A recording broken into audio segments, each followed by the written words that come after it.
नमस्कार, मुद्दे की बात में आपका स्वागत है। मैं हूं मनोज मनु। इंदौर के कारोबारी राजा हत्याकांड मामले में सोनम सहित चारों आरोपी 8 दिन की पुलिस रिमांड पर है। शिलांग पुलिस की पूछताछ में लगातार नए खुलासे हो रहे हैं। सोनम और उसके प्रेमी राज कुशवाहा के बीच पुलिस शिकंजे में आने के बाद दरार आना शुरू हो चुकी है। दोनों एक दूसरे को राजा की हत्या का मास्टरमाइंड बता रहे हैं।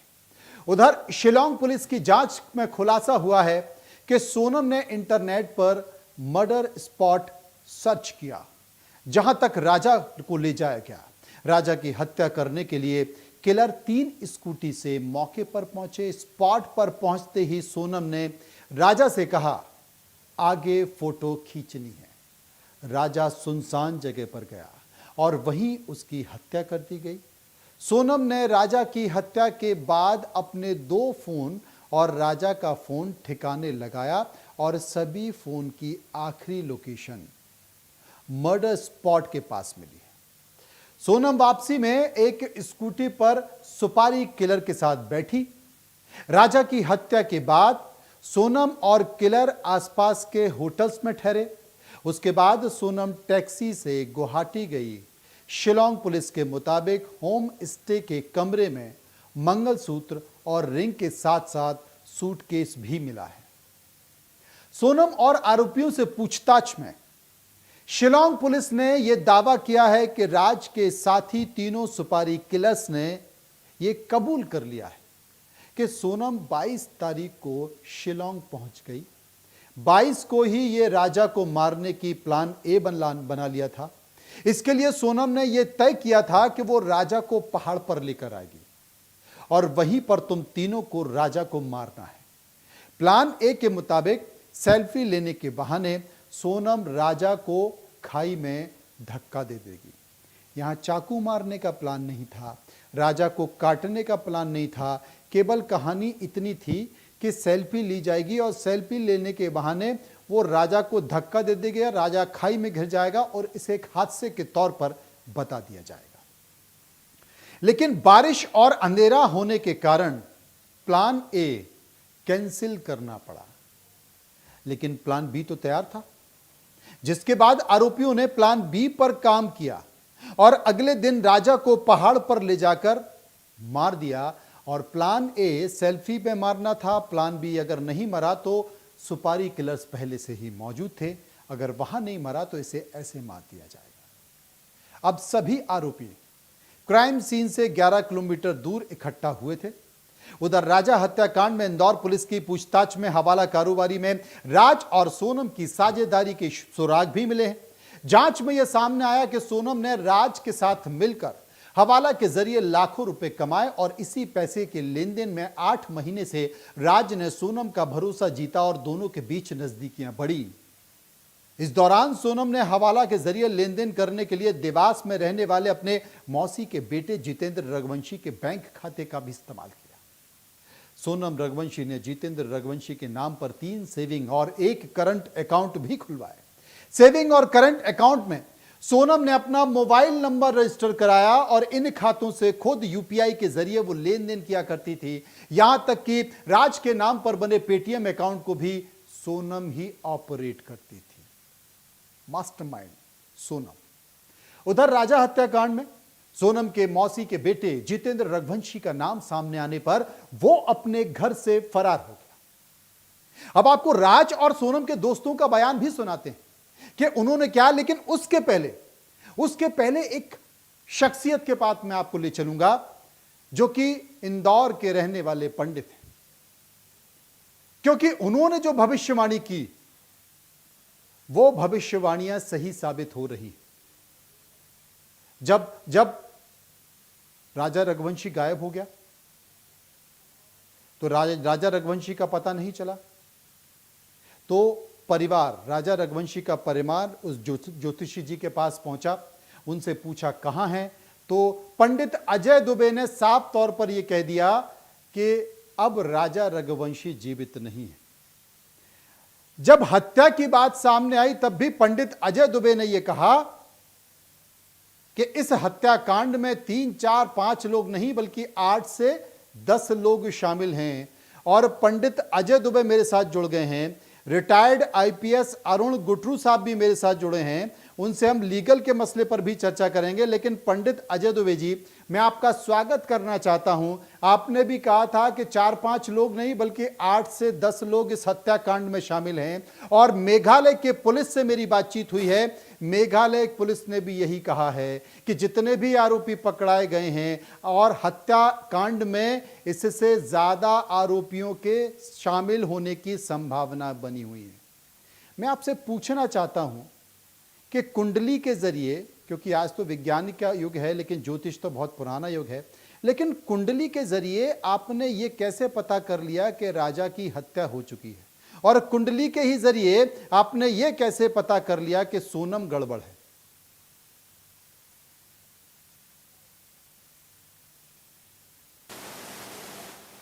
अरुण जी, चला गया, आवाज चली गई।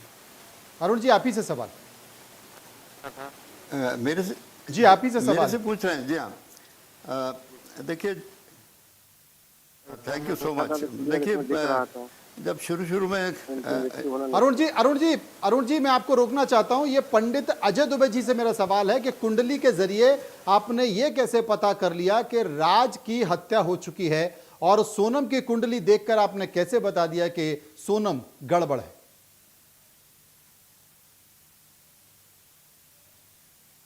और इसमें सारी चीजें स्पष्ट दिख रही थी, तो मैंने उनको बता दिया था कि राजा की मृत्यु निश्चित है।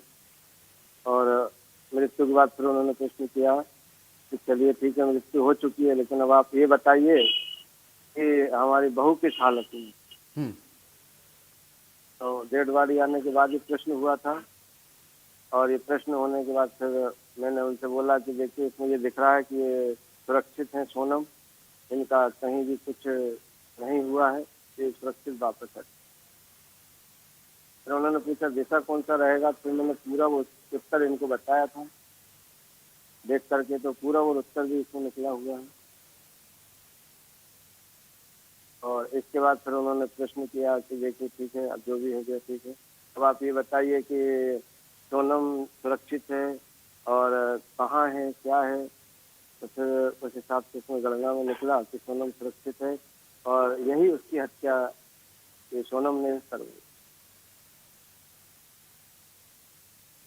पंडित अजय दुबे जी, मैं आपसे एक चीज और पूछना चाहता हूं कि सोनम की कुंडली में और राज की कुंडली में वो कौन सा योग था जो बताता है कि इन दोनों की शादी ठीक नहीं होगी, शादी होगी तो कुछ अनर्थ होगा? कौन सा योग था? इसमें जो है राहु और 7.5 का योग चल रहा था, और इसमें उच्च और नीच का मंगल भी था। तो उसमें ये निकल रहा था कुंडली मैच नहीं हो पा रही है, इनमें मृत्यु का प्रावधान दिख रहा है। जी, तो क्या ग्रहों से ये पता चल गया, और आपने कैसे कहा कि ये जो हत्याकांड हुआ है इसमें 4-5 नहीं बल्कि 8 से 10 लोग शामिल हैं? आपने कैसे कहा? क्योंकि जो आपने कहा वही मेघालय पुलिस कह रही है। जी, तो उसमें क्लियर दिख रहा था प्रश्न में। उन्होंने जब प्रश्न किया था उसमें काल चक्र चल रहा था, तो उसमें जो संख्या दिखी मेरे को, तो पहले 4 लोगों की दिखी, फिर 8 से 10 लोगों की दिखी। ये प्रश्न के आधार पर बनाई जाती है। ये प्रश्न कुंडली है, उसके आधार को, उस कुंडली को देखकर आपने बताया कि 8 से 10 लोग इस हत्याकांड में शामिल हो सकते हैं। रिटायर्ड आईपीएस अरुण गुटरू साहब इस वक्त मेरे साथ मौजूद हैं। अरुण जी, स्वागत है आपका इंडिया न्यूज पर। यह बात हुई ज्योतिष की। ज्योतिष में पंडित अजय दुबे ने जो कहा करीब करीब वो सच होता गया, वो सच निकलता गया, और वही हुआ जो उन्होंने कहा। लेकिन कानून इसमें क्या कहता है? बहुत सारे लोग, मैं आपको कुछ बयान सुनवाना चाहता हूं, क्योंकि सोनम के परिचित के लोग, करीबी लोग बताते हैं कि सोनम पर अभी उन्हें विश्वास नहीं है कि जो चीज़ें दिखाई दे रही हैं उसमें सोनम इस हत्याकांड में शामिल हो सकती हैं। उसके बाद आप जवाब दीजिए। एक बार हम सुनते हैं कि आखिर उन्होंने क्या कहा। जी हाँ,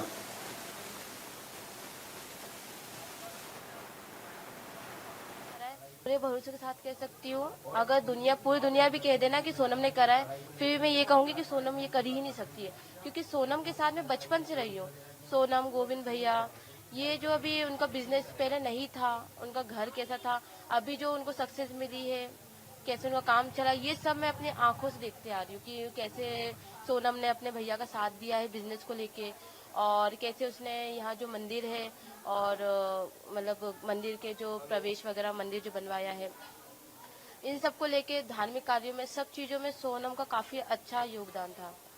तो मैं ये कह सकती हूँ कि सोनम तो ये कभी कर ही नहीं सकती है। सोनम आपकी दोस्त है, आप करीब बचपन से आप उनके दोस्त रहे हैं, आप करीब पूरी दुनिया भी कहे तो भी आप तो भी नहीं मान सकती मैं, क्यों कारण? क्योंकि सोनम कहते हैं ना, जिस इंसान के साथ हम ज्यादा टाइम बिताते हैं उस पर एक बिलीव रहता है। सोनम के साथ मैं स्कूल टाइम से रही हूँ। अभी हमारी अब ये बात अलग है कि वो अभी अपना बिजनेस संभाल रही थी, अभी अभी नई शादी हुई थी, मैं भी अपना जॉब देखती हूँ, मेरा भाई भी अपना जॉब देखता है।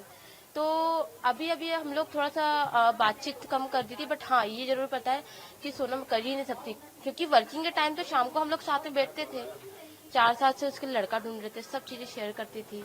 कभी भी उसने ये नहीं बोला कि मैं ये लड़का है, ये लड़के को पसंद करती हूँ। हमेशा बिजनेस की बातें, हमेशा बिजनेस की बातें। और दूसरी बात, ये सारी बातें मुझे शेयर करती थी, बट आज तक कभी भी उसने ये नहीं बोला कि मैं, मेरे कलीग है, मैं उसको पसंद करती हूँ। हमेशा ये बोलती थी कि हाँ मेरे ऑफिस में कुछ लड़के हैं, मेरे ऑफिस में कुछ लड़कियां ऐसे काम करती है, मैं कैसे काम करवाती हूँ, हमेशा यही बातें करती रहती बिजनेस की बात कर रही थी, कभी उन्होंने राज का जिक्र किया है और राज का फोन वगैरह राज तो- दिखाया हो कि जिस तरह की प्रेमी बात करता है? देखिए, राज की अगर बात करें तो अभी हम लोग बीच में नवरात्रि जो भी गई है, हम लोग सभी उसके कलीग थे, मतलब 2 गर्ल्स थी, सोनम खुद थी, मैं थी, और मेरे आसपास के नेबर थे 2 लड़कियां। देन उसकी सिस्टर थी राज, और राज खुद था। राज का जो कन्वर्सेशन था सोनम के साथ, बिल्कुल एक ब्रदर सिस्टर की जैसे होता है, बिल्कुल वैसे ही था सेम। वो दीदी दीदी करके बात करता है, सोनम राज करके बात करती है, उसकी खुद की सिस्टर राज की, वो भी दीदी करके बात करती है। हमें उन लोगों की कन्वर्सेशन में ऐसा कुछ भी नहीं लगा कि हाँ इन लोगों को कुछ चल रहा है, कुछ है ही नहीं, भाई बहन का रिश्ता है। और जैसे कि अभी मेरे खुद के भाई ने बताया कि वो खुद राखी बनवाने आ चुका है, तो जब वो राखी बनवाने आ चुका तो उनका अफेयर कैसे हुआ?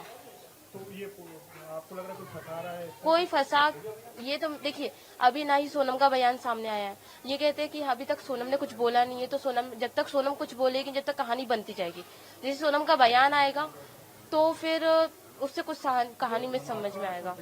देखिए ऐसा है कि पहली बात तो जो बोल रहे हैं प्रेमी वाला सीन में वो सही नहीं लगा, क्योंकि देखो ऐसा है सोशल मीडिया पे कुछ भी वायरल होता है, एक रूमर्स फैलाने के लिए, अपने पेज को हाइप करने के लिए लोग कुछ भी डालते हैं, ऐसा अकाउंट्स पे है ना। तो ऐसा है कि वो ऐसा भाई बहन वाला सीन था उनका, ऐसा मुंह बोला भाई होता है ना, वो राखी बनवाने भी आता है, घर पे आ चुका, 2-3 बार आ चुका, मैंने खुद देखा है। हाँ आता है ऐसा, और ऐसा वो हमेशा क्या दीदी बोलता था ना, नाम लेता, सोना नाम लिया ना, बिट्टी नाम लिया उनने कभी, दीदी बोलता था। अब आप खुद सोचिए ना कि ऐसा प्रेमी कैसे बना दिया उसको सोशल मीडिया ने इतना ज्यादा। तो मेरे को तो लगता नहीं रांची गलती कुछ ऐसा, ना दीदी की गलती लगती है मेरे को। बाकी एक जो बयान आएगा उसको, उसके बिहाफ पे होगा जो भी होगा। सोशल मीडिया ने नहीं बनाया, पुलिस जो इन्वेस्टिगेशन कर रही है उसमें उसका नाम आ रहा है कि वो आरोपी है, उसके 3 दोस्त और हैं, टोटल 4, और सोनम, 5 को ही पुलिस अभी संदिग्ध मानकर जांच कर रही है। उनको गिरफ्तारी भी हुई है, 4 लोगों की गिरफ्तारी भी हो चुकी है। तो आप ऐसा कैसे बोल सकते हैं कि राज इसमें इन्वॉल्व नहीं है? यहाँ पे कैसे भरोसा है कि राज नहीं हो सकता और उसके साथ? देखिए इतना मैं राज को जानता हूँ, उसका मैं बोल रहा हूँ आपको, हम दोस्त है, बातचीत, वो भी चिल बंदा था, मैं भी चिल एक तरीके से, हमारी बातचीत नॉर्मल होती थी, कभी कभार होती थी, कभी गोडाउन गया तो मिल लिया, तो नहीं मिला, ऐसा होता था।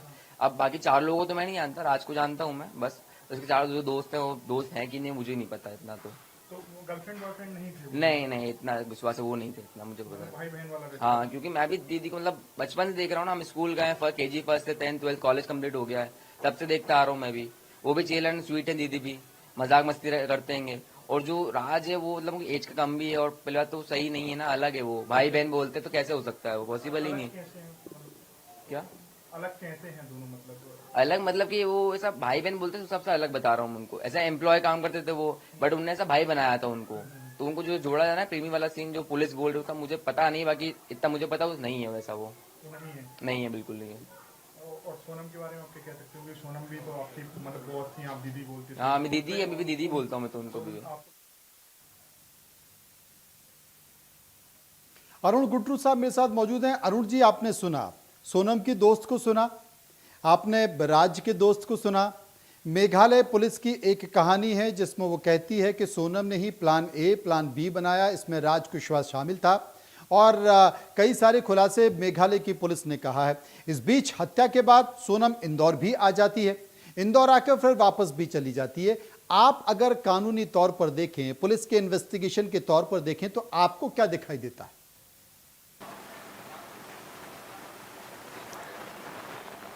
देखिए, एक तो ये बात बता दूं कि शुरू में हम लोग भी बड़े असमंजस में, और सोनम और राजा दोनों के लिए बड़ी सिंपैथी थी दिल में कि वहाँ पर बता रहे थे कि कोई क्राइम प्रोन एरिया है और वहाँ पर ये हादसा हुआ। पर अब जो तथ्य सामने आए हैं वो झूठे नहीं हैं। वो एक दूसरे को कोरबोरेट कर रहे हैं जी। मतलब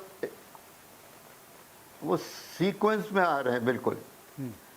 जहाँ तक जान पहचान वालों का बयान है, जो नज़दीकी लोग थे, जो लोग नज़दीकी थे, ये कई बार देखा गया है कि दिया तले ही अंधेरा होता है। स्वयं माँ बाप को नहीं पता होता है कि उसके बच्चे क्या कर रहे हैं। एक स्प्लिट पर्सनैलिटी कहते हैं कि एक तरफ बिहेवियर एक तरफ है और असलियत दूसरी तरफ है जी। तो ये चीज़ इस तक के अंदर सामने आ रही है कि नहीं, उसका नॉर्मल बिहेवियर बहुत अच्छा था और आस पड़ोस वालों से उन्होंने एक ऐसा जाल बिछा रखा था भाई बहन का, पर असलियत कुछ और थी अंदर की। इसमें आप किसे मास्टरमाइंड मानते हैं? आप इसमें सोनम को मास्टरमाइंड मानते हैं, राज को मास्टरमाइंड मानते हैं? आपने अभी तक जो तथ्य देखे हैं उसमें क्या दिखाई देता आपको?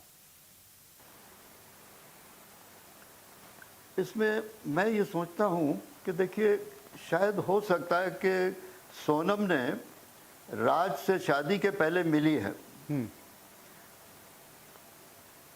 और उसने ये बताया है कि भाई मैं तुम्हारे से शादी नहीं करना चाहती, तुम कुछ मना कर दो या कुछ कर दो।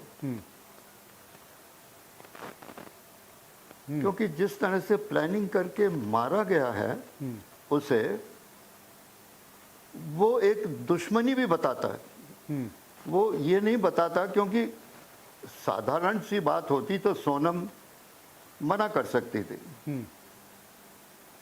मना अपने माँ बाप को बता सकती थी असलियत जब आखिरी मौका आ गया था। पर उसने अपनी छवि इतनी अच्छी बना रखी थी दुनिया के सामने कि उस छवि को मिटाना नहीं चाहती थी, और इसीलिए राज के पास गई, राजा के पास, राजा कि भाई तुम मना कर दो। शायद उसने मना नहीं किया और फिर एक विंडिक्टिव, जिसको कहते हैं कि बदला लेने की भावना से ये सारा जो रचा गया है, ये दुश्मनी और बदला लेने की भावना से भी ये पूरा मामला रचा गया है। ज्योतिषी पंडित अजय दुबे मेरे साथ मौजूद हैं।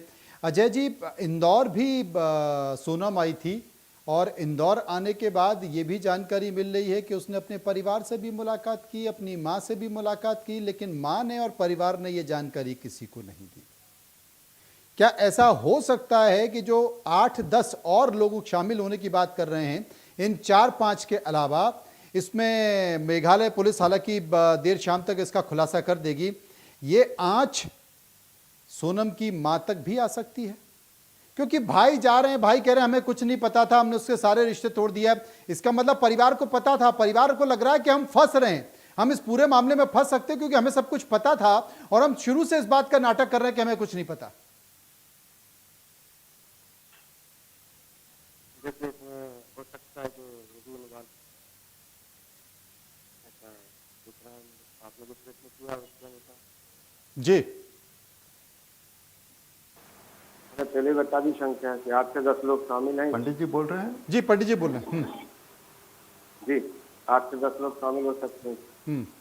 तो मैंने 2 महिला का जिक्र किया था, तो इसमें एक महिला तो आ गई सामने, एक और आ जाएंगे जल्द से जल्द। नहीं, एक वो महिला और कौन हो सकती है? अभी तो उसका रिश्तेदार हो या उसका सहेली, जो भी हो, उसमें लेडीज निकल रही है कृष्ण कुंड। अच्छा, प्रश्न और को इसका खुलासा भी जल्द जल्द हो जाएगा, इसका खुलासा। अच्छा पंडित जी, आपको आपको राजा की सोनम की कुंडली देखकर, क्योंकि राजा तो अब नहीं है दुनिया में, सोनम की कुंडली देखकर आपको और क्या क्या पता चलता है? जैसे कि खुद अरुण साहब कह रहे हैं कि वो स्प्लिट पर्सनैलिटी की लड़की थी, उसकी कुंडली देखकर आपको और क्या क्या लगता है? क्या विसंगतियां थी उसके नेचर के बारे में, उसके बिहेवियर के बारे में, उसके काम के बारे में, उसकी उसकी उसके तमाम दोस्तों के बारे में? नीच का मंगल है। अजय जी, जी आपकी आवाज कम आ रही, थोड़ा जोर से बोलिए। हाँ, इसको जो था नीच का मंगल, हम्म सोनम को हम्म सप्तम भाव में बैठा हुआ, हम्म अष्टम भाव देख रहा था, इस कारण से ये सारी घटनाएं हुई हैं।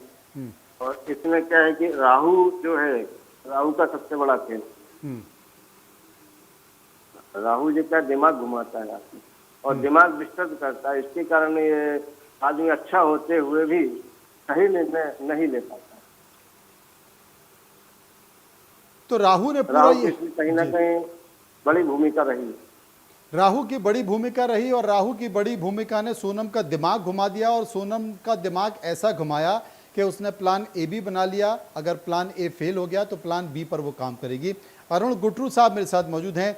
अरुण गुटरू जी, क्या आपको लगता है कि इसमें अभी और क्या क्या खुलासे हो सकते हैं? क्योंकि मेघालय पुलिस बड़ी बारीकी से जांच कर रही है, पीआर पर सोनम को इंदौर भी लेकर आने वाली है, सोनम जिस फ्लैट में रुकी थी वहां पर भी उसे ले जाएगी।